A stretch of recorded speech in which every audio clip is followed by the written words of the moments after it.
കഴിഞ്ഞ പഞ്ചായത്ത് തെരഞ്ഞെടുപ്പ് കഴിഞ്ഞപ്പോൾ തദ്ദേശഭരണ സ്ഥാപനങ്ങളിലേക്ക് തെരഞ്ഞെടുപ്പ് കഴിഞ്ഞപ്പോൾ നമ്മുടെ ചാനൽ സുഭാഷിതം ചാനൽ ഒരു വീഡിയോ ചെയ്തിരുന്നു. ശരിക്കും പറഞ്ഞാൽ വീഡിയോ ചെയ്തത് തിരുവനന്തപുരം കോർപ്പറേഷനെ ഉദ്ദേശിച്ചുകൊണ്ടാണ് ആ വീഡിയോ ചെയ്തത്. കോർപ്പറേഷൻ്റെ പല പരിപാടികളിൽ ഒരു പരിപാടിയായി വരുന്നതിന് വേണ്ടിയിട്ടാണ് ചെയ്തത്. അതുപോലെ കേരളത്തിലെ കോർപ്പറേഷനുകൾക്കും പഞ്ചായത്തുകൾക്കൊക്കെ ചിന്തിക്കാം. അതായത് ഹോസ്പിറ്റലുകൾ, പ്രധാനപ്പെട്ട ഹോസ്പിറ്റലുകൾ, മെഡിക്കൽ കോളേജുകൾ, SUT, പിന്നെ അല്ല SAT, SUT പ്രൈവറ്റ് ഹോസ്പിറ്റലാണ്, SAT, അതുപോലെ തന്നെ RCC, പിന്നെ അതുപോലെ Thycaud, Thiruvananthapuram Thycaud women's and child hospital, Peroorkada hospital, പിന്നെ മെഡിക്കൽ കോളേജ് കോട്ടയം, പിന്നെ ആലപ്പുഴ, അല്ലെങ്കിൽ പിന്നെ കണ്ണൂർ, കോഴിക്കോട് മെഡിക്കൽ കോളേജുകൾ, പിന്നെ അതുപോലെ തന്നെ ജില്ലാ ആശുപത്രികൾ, താലൂക്ക് ആശുപത്രികൾ മുതൽ പ്രൈമറി ഹെൽത്ത് സെൻറ്റർ വരെ ഉള്ളവർ, കിടത്തി ചികിത്സ ഉള്ളിടത്താണ് കൂടുതലും കൂട്ടിരിപ്പുകാരൊക്കെ വരുന്നത്. OP ഉള്ളിടത്ത് അവർ വന്നു പോകും, വീട്ടിൽ പോകുമല്ലോ. അല്ലാതെ വീട്ടിൽ പോകാത്ത ആളുകൾ കിടന്ന് ചികിത്സിക്കുന്ന കിടപ്പ് രോഗികളുള്ള സ്ഥലത്ത് കൂട്ടിരിപ്പുകാരുണ്ട്. അവർക്കും ഭക്ഷണം വേണം, രോഗികൾക്കും ഭക്ഷണം വേണം. ഇത് വളരെ വ്യാപകമായി കേരളത്തിൽ പല സന്നദ്ധ സംഘടനകളും വ്യക്തികളും, ഇപ്പോൾ തിരുവനന്തപുരത്ത് തന്നെ എനിക്ക് വ്യക്തമായി അറിയാവുന്ന ചില ആളുകൾ, പരസഹായം അനിൽകുമാർ, ഇപ്പോൾ കോർട്ടിൽ പ്രവർത്തിക്കുന്ന ഒരു ഉദ്യോഗസ്ഥനാണ്, തിരുവനന്തപുരം കോർട്ടിൽ പ്രവർത്തിക്കുന്ന ആളാണ്, വഞ്ചിയൂർ, ഇപ്പോഴും അവിടെ പ്രവർത്തിക്കുന്നതാണ് വിശ്വസിക്കുന്നത്. ഒരു അനിൽകുമാർ പരസഹായം എന്ന പേരിൽ ഒരു കൂട്ടായ്മയൊക്കെ ഉണ്ടാക്കി Thycaud government hospital, women and child ഹോസ്പിറ്റലിലും SP ഹോസ്പിറ്റൽ, ഫോർട്ട് ഹോസ്പിറ്റലിലും എത്രയോ വർഷങ്ങളായി രാവിലത്തെ പ്രഭാത ഭക്ഷണം, ഇഡ്ഡലിയും വട ചായ എന്നൊക്കെ പറയുന്ന പ്രഭാത ഭക്ഷണം എത്രയോ വർഷങ്ങളായി കൊടുക്കുന്നു. ഞാനും പലവട്ടം പോയിട്ടുണ്ട്. അത് ഉദ്ഘാടനമൊന്നുമില്ല, ആളുകൾക്ക്, അമ്മമാർക്ക്, സഹോദരന്മാർക്ക് എടുത്തു കൊടുക്കാമെന്നാണ്. ഒരു 200-300 പേർക്ക് അല്ലെങ്കിൽ 500 പേർക്ക് വരെ എത്രയോ കാലമായി, എല്ലാ ദിവസവും കൊടുക്കത്തില്ല, ആഴ്ചയിൽ 2-3 ദിവസമൊക്കെ കൊടുക്കും. എന്നാലും വലിയൊരു സേവനമാണ് ചെയ്യുന്നത്. ജനങ്ങളിൽ നിന്നാണ് ഇത് പിരിക്കുന്നത്. രാവിലെ പോയി കൂപ്പൺ കൊടുക്കും, 6 മണിക്ക് പോയി ഹോസ്പിറ്റലിൽ കൂപ്പൺ കൊടുക്കും, വാർഡുകളിൽ 8 മണിയാകുമ്പോൾ കറക്റ്റായിട്ട് ഭക്ഷണം കൊടുക്കും. 7 മണി 8 മണിയാകുമ്പോൾ അവർക്ക് ഭക്ഷണം കൊടുക്കും. ക്യൂ നിന്ന് ആളുകൾ മേടിച്ചു പോകും. പിന്നെ തിരുവനന്തപുരം ജനറൽ ഹോസ്പിറ്റലിൽ ഇതുപോലെ വർഷങ്ങളായി ഭക്ഷണം കൊടുക്കുന്ന വളരെ സീനിയറായിട്ടുള്ള ഒരാളുണ്ട്. ഞാൻ പേര് പെട്ടെന്ന് ഓർക്കുന്നില്ല, ഞാൻ ഈ ഇടയ്ക്ക് പരിചയപ്പെട്ടിരുന്നു. അദ്ദേഹം വളരെ സീനിയറായിട്ടുള്ള വെറ്ററനായിട്ടുള്ള ആളാണ്. അതുപോലെ പല ഹോസ്പിറ്റലുകളിലും ചെയ്യുന്നു. പിന്നെ DYFI ചെയ്യുന്നുണ്ട്. ബാങ്കുകൾ, RCCയുടെ അടുത്ത് തിരുവനന്തപുരം റീജിയണൽ ക്യാൻസർ സെൻറ്ററിൽ ചെന്നാൽ ഒരു 12-11 മണിയൊക്കെ കഴിയുമ്പോൾ ബാങ്കുകാർ കൊണ്ടുവന്ന് ഭക്ഷണം കൊടുക്കാറുണ്ട്. ഇങ്ങനെ ഒരുപാട് ആളുകൾ, DYFI വളരെ വ്യാപകമായി ചെയ്യുന്നു, ഒരുപാട് ആളുകൾ ഭക്ഷണം കൊടുക്കുന്നുണ്ട്. പക്ഷേ ആ ഭക്ഷണം കൊടുക്കണ്ടെന്നോ ഭക്ഷണം മോശമാണെന്നുള്ള അഭിപ്രായം നമുക്കില്ല. ഞാനും ഈ പറയുന്ന പല സംഘടനകളും പലരും വ്യക്തികളുമൊക്കെ ഇവിടെ വന്ന് നമ്മളെ കയ്യിൽ നിന്ന് ഭക്ഷണപ്പൊതി മേടിച്ചിട്ടുണ്ട്. പ്രാദേശികമായ ലോക്കൽ പ്രവർത്തകർ, പ്രാദേശിക പ്രവർത്തകർ വരുമ്പോൾ നമുക്ക് അവരോട് പറ്റില്ല എന്നൊന്നും പറയാൻ കഴിയില്ല. ആര് വന്നാലും, ഏത് പാർട്ടിയായാലും ആരായാലും വരുന്നു, അവർ വാങ്ങുന്നു, കൊടുക്കുന്നു, കൃത്യമായി വാങ്ങിക്കൊണ്ട് കൊടുക്കുക കഴിയും. അവർ ഡേറ്റ് പറഞ്ഞേക്കും, വ്യാഴാഴ്ച വരും, വെള്ളിയാഴ്ച വരും എന്നൊക്കെ പറയും. ആ ഡേറ്റിന് വരും. 10-11 മണിയാകുമ്പോൾ ഭക്ഷണം നമ്മൾ പാക്ക് ചെയ്ത് വെച്ചാൽ 4-5 പൊതി, നമുക്ക് കപ്പാസിറ്റി ഉള്ളത് പാക്ക് ചെയ്ത് വെച്ചാൽ അവർ കൊണ്ടുപോകും. പണം കൊടുക്കുന്നുണ്ട്, എല്ലാം കൊടുക്കുന്നുണ്ട്. ഇതിനകത്തൊരു ചെറിയ പ്രശ്നമുള്ളതാണ് ഞങ്ങളത് ചൂണ്ടിക്കാണിച്ചത്. അതേ പ്രശ്നം ഇന്ന് നിലനിൽക്കുന്നു. അതുകൊണ്ട് കെ മുരളീധരൻ അത് സീരിയസ് ആയി ചിന്തിക്കേണ്ട ഒരു വിഷയമാണ്. ഒന്ന്, ഒരു ഹൈജീൻ്റെ പ്രശ്നമുണ്ട്. അത് എടുത്ത് കൊടുക്കുന്ന സ്ഥലത്ത് ഒരു ഹൈജീൻ്റെ വിഷയമുണ്ട്. കാരണം അത് വഴിയിലൊക്കെ വെച്ചും ഫുട്പാത്തിൽ വെച്ചൊക്കെയാണ് എടുത്ത് കൊടുക്കുക. എന്നാലും പൊതിയാണ് എങ്കിൽ പോലും അതൊരു അശാസ്ത്രീയത, ഓക്വേർഡ്നെസ് ഉണ്ട്. ഒരു ദാനം കൊടുക്കുന്ന ഒരു പ്രോസസ്സായും അത് മാറുന്നുണ്ട് പലപ്പോഴും. അതിന് കൃത്യമായ സ്പേസ്, നല്ല ഹാള് ഒക്കെ കൊടുക്കുന്ന സംവിധാനം തീർച്ചയായിട്ടും എല്ലാ ഹോസ്പിറ്റലുമായി ചേർന്ന് ഭോജനശാലകൾ ആലോചിക്കേണ്ടതാണ്. അന്നഭോജനശാലകൾ ആലോചിക്കേണ്ടതാണ്. അത് ഗൗരവമായ ഒരു കാര്യം. കാരണം കൂട്ടിരിപ്പുകാർക്ക് അവിടെ ഇരുന്ന് കഴിക്കാം, അല്ലാത്തവർക്ക് രോഗികൾക്ക് കൊണ്ടുപോയും കൊടുക്കാം. ഈ ഒരു അവസ്ഥയിലേക്ക് വരാം.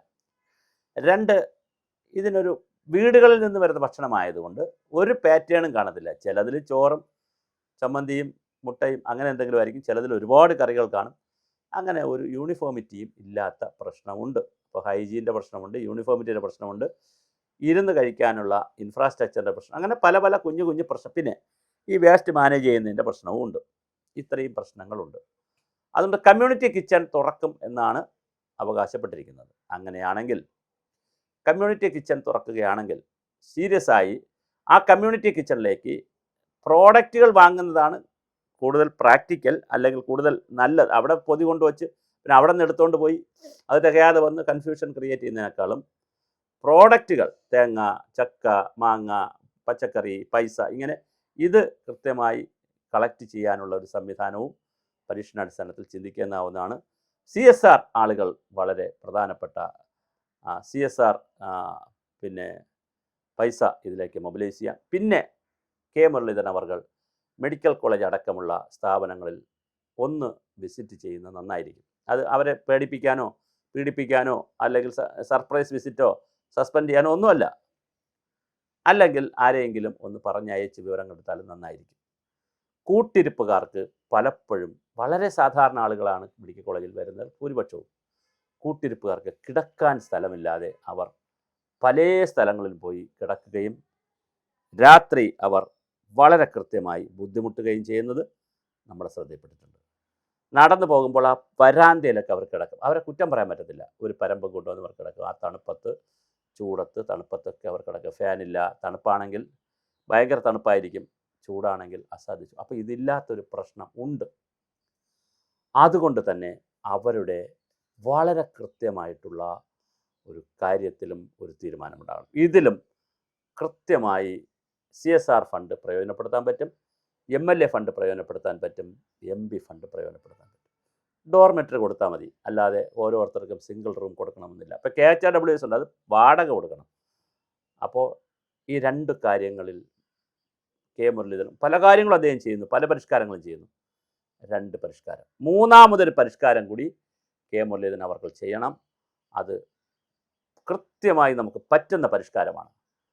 നമ്മുടെ പഠിച്ചിറങ്ങുന്ന കുട്ടികൾ പാരാമെഡിക്കൽസ്, ഫാർമസി, നഴ്സിംഗ്, ഒരു പരിധിവരെ ഡോക്ടർമാരെ മറ്റു സേവനങ്ങൾക്ക് ഉപയോഗിക്കാൻ പറ്റത്തില്ല, MSWക്കാർ, സോഷ്യോളജി പഠിച്ചവർ, BBA പഠിച്ചവർ, BSWക്കാർ, ഇങ്ങനൊരു വലിയ വിഭാഗം കേരളത്തിലുണ്ട്. അവരെ ഒരു ഹെൽത്ത് വോളണ്ടറി സർവീസ് തുടങ്ങണം. ഹെൽത്ത് വോളണ്ടറി കോർപ്സ് അവരെ തുടങ്ങി അവരെ ഈ ഹോസ്പിറ്റലിൽ ഡിപ്ലോയ് ചെയ്യണം. പ്രധാനപ്പെട്ട ഹോസ്പിറ്റലുകളിൽ അവർക്ക് ഇൻസെൻറ്റീവ് കൊടുക്കണോ, ഓണറേറിയം കൊടുക്കണോ, ഫ്രീ സർവീസാണോ, ഇതെല്ലാം ഗവൺമെൻറ് തീരുമാനിക്കേണ്ടതാണ്. അതിനകത്ത് നമുക്ക് അഭിപ്രായമില്ല. പക്ഷേ ഗൈഡൻസ് കൊടുക്കാനും ഈ വരുന്ന പേഷ്യൻറ്റുമായിട്ട് വരുന്ന ബന്ധുമിത്രാദികൾക്ക് സപ്പോർട്ട് കൊടുക്കാനും ഒക്കെ വലിയ സഹായം ആവശ്യമുണ്ട്. ഒരുപാട് പേരുടെ സഹായം ആവശ്യമുണ്ട്. നമ്മൾ പലപ്പോഴും കാണുന്നതാണ്. ഒറ്റയ്ക്ക് ട്രോളി ഉരുട്ടിപ്പോകുന്ന വീട്ടമ്മ പ്രായമായ ആളിനെ കൊണ്ടുവരുന്നു, അതിനേക്കാൾ പ്രായ ആളായിരിക്കും കൊണ്ടുവന്നിരിക്കുന്നത്. അദ്ദേഹം ട്രോളി ഉരുട്ടിക്കൊണ്ട് പോകുന്നു. സ്കാൻ എടുക്കേണ്ടത് ഒരു നിലയിൽ, കാഷ്വാലിറ്റി വേറൊരു നിലയിൽ, ബ്ലഡ് കൊടുക്കേണ്ടത് വേറെ സ്ഥലത്ത്, പല സംവിധാനമാണ്. ബ്ലഡ് ഇപ്പോൾ അടുത്താണ് കൊടുക്കുന്നത്, പക്ഷേ ബാക്കിയൊക്കെ പലതും പല സ്ഥലത്താണ് ഇരിക്കുന്നത്. മെഡിക്കൽ സ്റ്റോർ വേറെ സ്ഥലത്താണ് ഇരിക്കുന്നത്.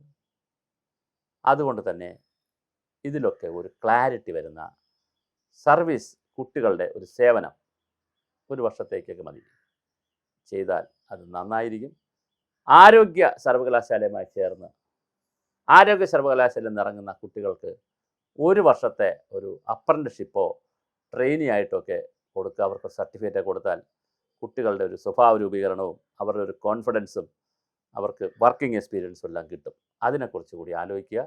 അപ്പോൾ ഒരു ഹെൽത്ത് വോളണ്ടറി ഗ്രൂപ്പും ഭക്ഷണത്തിൻ്റെ കാര്യങ്ങളും കൂടി സീരിയസ് ആയി മുരളീധരൻ അവർ ആലോചിക്കുക.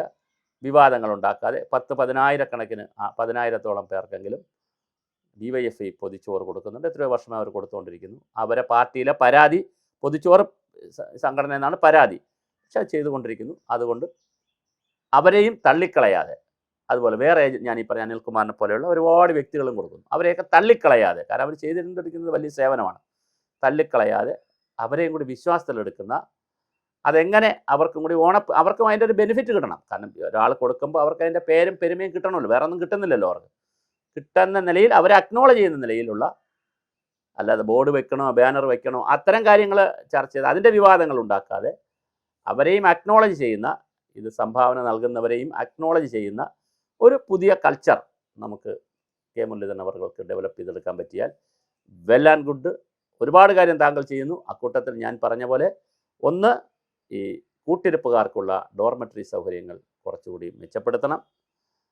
പബ്ലിക് ടോയ്ലറ്റുകൾ വളരെ പ്രധാനപ്പെട്ട വിഷയമാണ് മെഡിക്കൽ കോളേജുകളിലും ഹോസ്പിറ്റലുകളിലും. അത് കുറച്ചുകൂടി നല്ല, വളരെ മോഡേൺ ആയിട്ടുള്ള എയർപോർട്ടിലൊക്കെ ഉള്ള മോഡേൺ ആയിട്ടുള്ള, ചെറിയ പൈസയൊക്കെ മേടിക്കാം, മോഡേൺ ആയിട്ടുള്ള നല്ല പബ്ലിക് ടോയ്ലറ്റുകൾ പല സ്ഥലങ്ങളിൽ സ്ഥാപിക്കണം. അത് വാഷ്റൂമുകൾ സ്ഥാപിക്കണം. അതുപോലെ ഞാൻ ഈ പറഞ്ഞ കിടക്ക സംവിധാനം ആലോചിക്കണം. ഹെൽത്ത് വോളണ്ടറി ടീമിനെക്കുറിച്ചും ഗൗരവമായി ചിന്തിക്കണം.